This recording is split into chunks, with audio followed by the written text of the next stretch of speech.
ഇത് തക്കാളിയാണ്. കഴിഞ്ഞ വർഷം ഞാൻ പറഞ്ഞ പോലെ എപ്പോഴും ഇതിനൊരു ഷെയ്ഡ് ഇട്ട് കൊടുക്കണം. തക്കാളിക്ക് ഡയറക്റ്റ് വെയിൽ കൊള്ളില്ല തക്കാളിക്ക്. അതുപോലെ മഴ നനയരുത്. ചെറിയൊരു പന്തൽ പോലെ ഇട്ട് കൊടുക്കണം.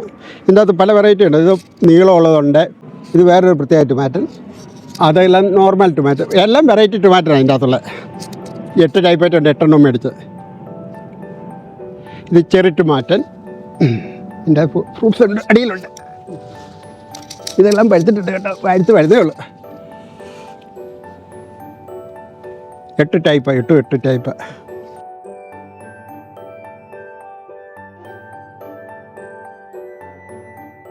ഇത് കിവിയുടെ ചെറിയ തൈയാണ്, തന്നെ ഉണ്ടായി വന്നതാണ്. മണിത്തക്കാളി, തക്കാളിയുടെ ഒരു വകഭേദ. ഇതിൻ്റെ ഇതുള്ള ഞാൻ കാണിക്കാം, കാഴ്ചത് ഒരു മെഡിസിനാണ്. പിന്നെ മത്തങ്ങ ഈ വർഷം ഇഷ്ടം പോലെയുണ്ട്, തന്നെ കയറി ഉണ്ടായി വന്നതാണ്.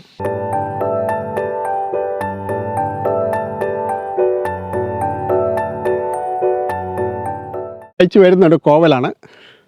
ആദ്യത്തെ കായ്ച്ചിട്ടുണ്ട്, ഇനിയും നമ്മൾ പ്രതീക്ഷിക്കാം.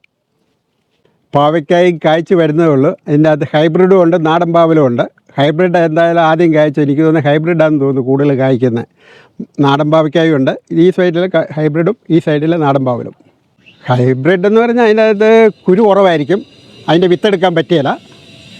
നമ്മുടെ നാടൻ പാവലിലാണെങ്കിൽ വിത്ത് അടുത്ത പോലെ തന്നെ എടുത്ത് വെക്കാം.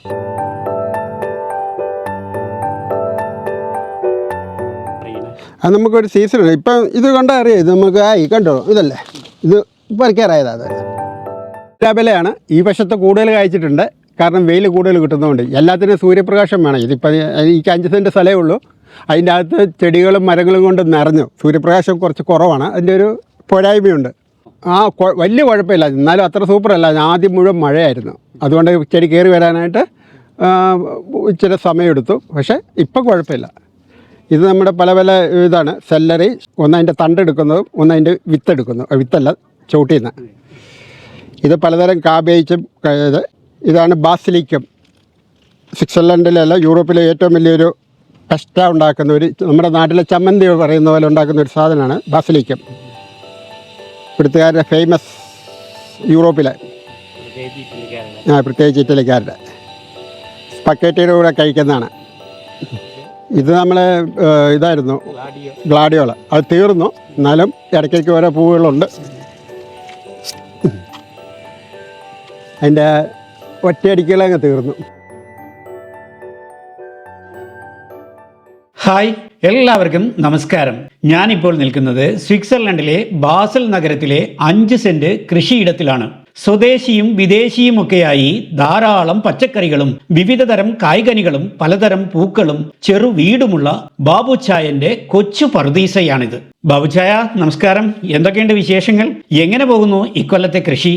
രണ്ടാമതും ഈ വർഷം നമ്മുടെ വീഡിയോ എടുക്കാൻ വന്നൊരു സന്തോഷം. കഴിഞ്ഞ തവണത്തെ വീഡിയോ എടുത്ത് എല്ലാവർക്കും ഭയങ്കര സന്തോഷമായിരുന്നു. ഇനിയും വീഡിയോ ഇങ്ങനെ കാണിക്കണം, അതുകൊണ്ട് തന്നെയാണ് രണ്ടാമത് ഞാൻ ടോമിനോട് പറഞ്ഞ് നമുക്ക് എടുക്കാം.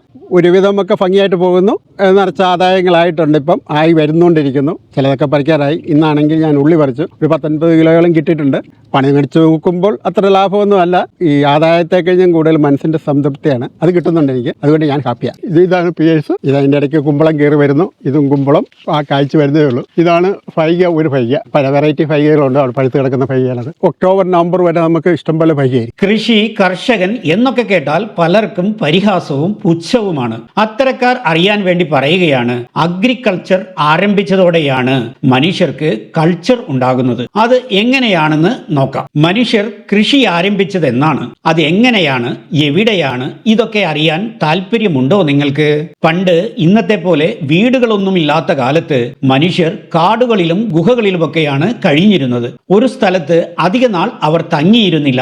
അന്നം തേടി അലഞ്ഞു തിരിഞ്ഞു നടക്കുന്ന നാടോടികളായിരുന്നു അവർ. വിശക്കുമ്പോൾ കാട്ടുമൃഗങ്ങളെ വേട്ടയാടും, മരങ്ങളിൽ നിന്ന് കായ്കനികൾ പറിച്ചു തിന്നും, ഭക്ഷണം തീർന്നാൽ അവിടെ നിന്ന് അടുത്ത മേച്ചിൽപ്പുറം തേടി യാത്ര തുടങ്ങും. ഇതായിരുന്നു പണ്ടത്തെ മനുഷ്യരുടെ ജീവിതം. പ്രകൃതിയോട് ചേർന്ന് അതിനെ ആശ്രയിച്ച് ജീവിച്ച ആദിമ മനുഷ്യർ പതിയെ പതിയെ ചില രഹസ്യങ്ങൾ തിരിച്ചറിഞ്ഞു. അവർ കഴിച്ച് ഉപേക്ഷിച്ച പഴങ്ങളുടെ വിത്തുകൾ വീണ മണ്ണിൽ പുതിയ ചെടികൾ മുളയ്ക്കുന്നത് അവർ കണ്ടു. ചില ചെടികൾക്ക് പ്രത്യേക പരിചരണം കൊടുത്തപ്പോൾ അവ നന്നായി വളരുന്നു എന്നും കൂടുതൽ വിളവ് നൽകുന്നു എന്നും അവർ മനസ്സിലാക്കി. മൃഗങ്ങളെ വേട്ടയാടുന്നതിനിടെ അവയുടെ കുഞ്ഞുങ്ങളെ പിടികൂടി ഇണക്കി വളർത്തിയപ്പോൾ അവ തങ്ങൾക്ക് ഉപകാരികളായി മാറുന്നത് അവർ കണ്ടു. ഏകദേശം 11,000 വർഷങ്ങൾക്ക് മുമ്പ് മധ്യപൂർവ്വ ദേശത്തെ ഫെർട്ടൈൽ ക്രസന്റ് എന്നറിയപ്പെടുന്ന ഫലഭൂയിഷ്ടമായ ഒരു പ്രദേശത്താണ് ഈ മാറ്റത്തിന്റെ വിത്തുകൾ ആദ്യമായി മുളപൊട്ടിയത്. പുഴകളും സമൃദ്ധമായ മണ്ണുമുള്ള ആ പ്രദേശം കൃഷിക്ക് വളരെ അനുയോജ്യമായിരുന്നു. അവിടുത്തെ മനുഷ്യർ ആദ്യം ഗോതമ്പ്, ബാർലി തുടങ്ങിയ ധാന്യങ്ങൾ വിതച്ചു. കാലക്രമേണ ആടുകൾ, കന്നുകാലികൾ, പന്നികൾ എന്നിവയെ ഇണക്കി വളർത്താനും അവർ പഠിച്ചു. ഈ കണ്ടുപിടുത്തം മനുഷ്യന്റെ ജീവിതത്തിൽ ഒരു മാജിക് പോലെ വലിയ മാറ്റങ്ങൾ കൊണ്ടുവന്നു. അവർക്ക് ഇഷ്ടമുള്ളിടത്ത് ഇഷ്ടമുള്ള ഭക്ഷണം ഉൽപ്പാദിപ്പിക്കാൻ കഴിയുമെന്നായി. ഇനി ഭക്ഷണത്തിനായി അലഞ്ഞു തിരിയേണ്ടതില്ല. അതോടെ അവർ ഒരിടത്ത് സ്ഥിരമായി താമസിക്കാൻ തുടങ്ങി. ചെറിയ കൂടാരങ്ങൾ ഉയർന്നു. അത് പതിയെ ഗ്രാമങ്ങളായി മാറി. ഓരോ ഗ്രാമത്തിലും ആളുകൾ ഒരുമിച്ച് ജോലി ചെയ്തു. വിളവെടുപ്പ് ആഘോഷിച്ചു. കൃഷി കൂടുതൽ സ്ഥലങ്ങളിലേക്ക് വ്യാപിപ്പിച്ചു. ഓരോ പ്രദേശത്തും അവിടുത്തെ മണ്ണിനും കാലാവസ്ഥയ്ക്കും ഇണങ്ങുന്ന വിളകൾ അവർ കണ്ടെത്തി. ഓരോ വിളയും ഓരോ സംസ്കാരത്തിന് അടിസ്ഥാനമായി. ഈ മാറ്റം മനുഷ്യരെ ഒന്നിപ്പിച്ചു. ഒരേ സ്ഥലത്ത് ജീവിച്ചപ്പോൾ അവർക്ക് നിയമങ്ങളുണ്ടായി. ജോലികൾ പങ്കുവച്ചു. പുതിയ കണ്ടുപിടുത്തങ്ങൾ നടത്തി. വിത്തുകൾ നടാനും വെള്ളമെത്തിക്കാനും പുതിയ ഉപകരണങ്ങൾ ഉണ്ടാക്കി. അങ്ങനെ പതിയെ ഗ്രാമങ്ങൾ വലിയ നഗരങ്ങളായി വളർന്നു.